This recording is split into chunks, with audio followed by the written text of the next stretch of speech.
Gloire à Lyon, même si Lyon doit s'arrêter au pied de la montagne bavaroise. Gloire à Lyon qui sera allé jusqu'en demi-finale, qui aura regardé le Bayern dans les yeux très longtemps ce soir. C'était un petit peu trop cette fois-ci face au Bayern, mais en tout cas ils nous ont fait vibrer. Ça sera évidemment fondateur pour cette équipe de l'OL pour la saison à venir.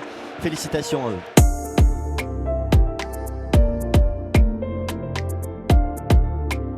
Et salut tout le monde, bienvenue dans la quotidienne. Pas de finale pour l'Olympique Lyonnais, battu 3-0 hier par le Bayern Munich. Ce sera donc PSG Bayern en finale de la Ligue des Champions dimanche soir sur TF1. Petit goût amer quand même, parce qu'on se dit que si l'OL avait concrétisé ces deux grosses occasions en début de match, et la suite aurait peut-être été un peu différente. Je pense qu'on peut être fier de notre parcours.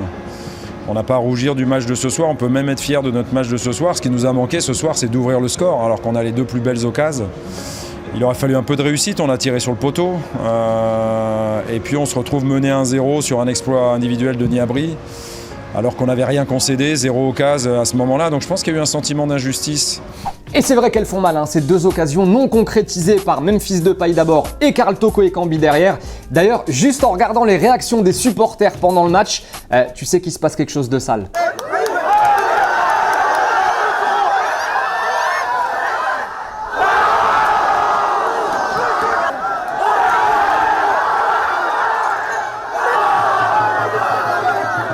Et dommage, vraiment, on le disait pour les Lyonnais. D'ailleurs, grosse ambiance hier, que ce soit à Lyon ou à Lisbonne avant la rencontre. Les supporters chauds comme avant un derby face à Saint-Etienne, mais lucides après la rencontre. Ouais, le Bayern est une machine.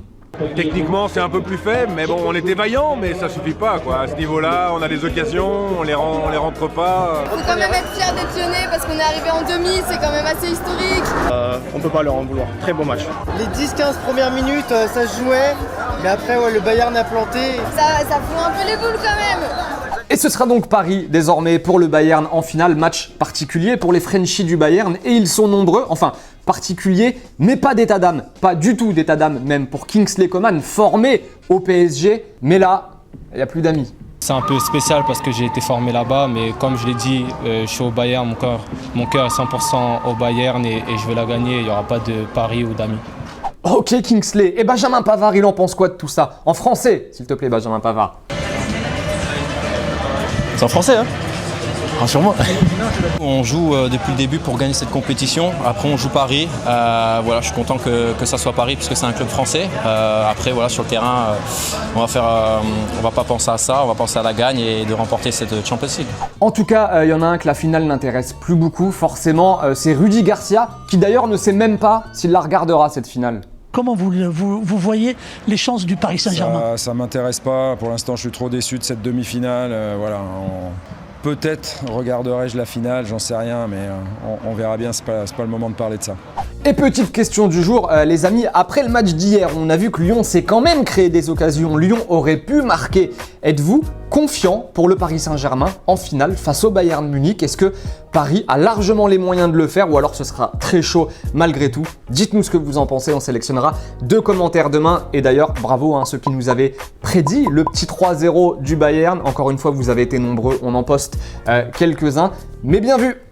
Allons refaire notre page Ligue des Champions et on n'oublie pas que la finale PSG Bayern, ce sera dimanche soir à suivre évidemment en direct sur TF1. En attendant, un peu de football vrai. Ouais, le foot qu'on aime, direction le Japon. Pour commencer avec un pétard signé Yosuke Hideguchi, joueur d'Osaka, qui nous claque une magnifique reprise sur corner à l'entrée de la surface. Bon, son équipe a perdu, mais clairement, lui, il a fait son match avec ce golasso. Première minute de jeu au Japon, cette fois-ci toujours entre Shimizu et Yokohama. Junior Santos récupère un ballon dans sa propre moitié de terrain et s'occupe du reste tout seul. Et il y avait un gros match, tenez, hier en Russie. Le Zénith affrontait le CSKA Moscou et Nikola Vlasic, joueur du CSKA, s'est fait plaisir. Bon, victoire malgré tout 2-1 du Zénith.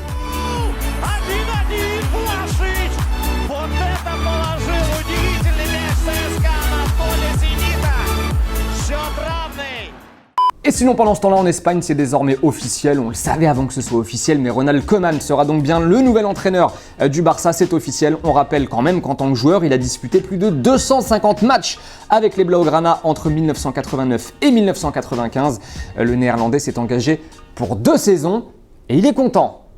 Hoy es un día para estar muy feliz para estar orgulloso. Todo el mundo sabe que Barça es para mí, es mi casa, es un reto. No es algo fácil porque exige siempre al máximo y así me gusta. Yo creo que tiene que ser así.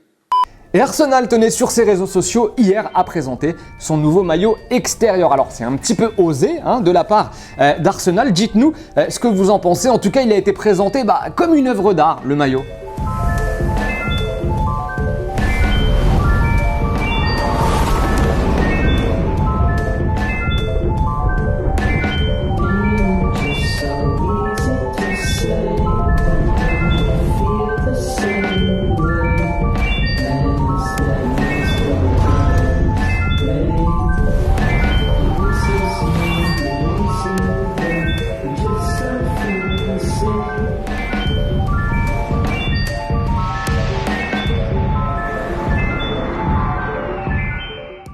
Allez, c'est la fin de la quotidienne les amis, merci de nous avoir regardés comme d'habitude. On va se quitter en images et en musique. Demain c'est l'ami Clément que vous retrouvez à la présentation de la quotidienne. D'ici là, portez-vous bien et à très vite.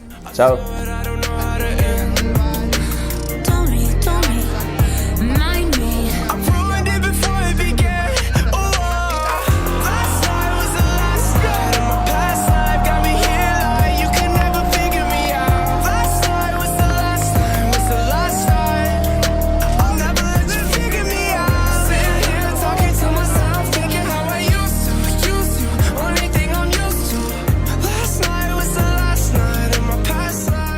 Et n'oubliez pas les amis d'aller jeter un coup d'œil aux autres contenus exclusifs de Téléfoot. On est toujours là pour vous, et oui. Et on n'oublie pas aussi, évidemment, d'aller s'abonner. Salut!